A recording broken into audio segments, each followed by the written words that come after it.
ஹாய்ங்க. இன்னைக்கான mini vlog என்னென்னு பார்க்கலாம் வாங்க. இது வந்து பார்த்தீங்கன்னா, சிவன் ராத்திரியோட மினி விலாக் தாங்க. எங்கெங்க இவங்க லக்கேஜ் இவ்வளோ லக்கேஜ் பேக் பண்ணி கிளம்புறேன்னு யோசிக்கிறீங்களா?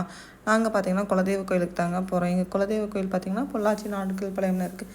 எங்களோட மினி விலாக் பார்க்குறவங்களுக்கு இது தெரிஞ்சிருக்கும். நாங்கள் வந்து சிவராத்திரி தான் எங்கள் கோயிலோட 3 நாள் 4 நாள் விசேஷமாக இருக்கும். எப்போயுமே வருஷம் 3 நாள் 4 நாள் சிவராத்திரி விசேஷமாக இருக்கும். நாங்கள் வந்து அங்கேயே ஸ்டே பண்ணுற மாதிரி இருக்கும். அங்கே பார்த்தீங்கன்னா அப்படியே ஜெகஜோதியாக இருக்குங்க. பார்த்தீங்கன்னா திருவிழா மாதிரி இருக்குங்க. அந்த எங்கள் ஊர் அந்த கோயில் எல்லாமே பார்த்தீங்கன்னா அங்கே போனாவே அந்த 3 நாள் எங்களுக்கு எப்படி போகுதுன்னே தெரியாது. அவ்வளோ ஜாலியாக அவ்வளோ பீஸ்ஃபுல்லாக இருக்கும். எங்கள் ரிலேட்டிவ்ஸ் எல்லாமே அங்கே வருவாங்க.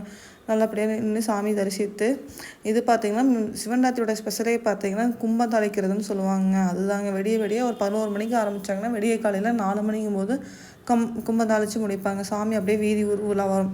அது வந்து சேரும்போது பார்த்திங்கன்னா 5 மணி ஆகும். அப்படியே சாமி கும்பிட்டு முடிச்சுட்டு இது வந்து அடுத்த நாளோட மினி விலாக் தாங்க. பூவோடு தாங்க ஃபுல் விலாக் எடுக்க முடியல எங்களால். இது வந்து அடுத்த நாள் ஈவினிங் பார்த்திங்கன்னா சாமி பூவோடு வருது.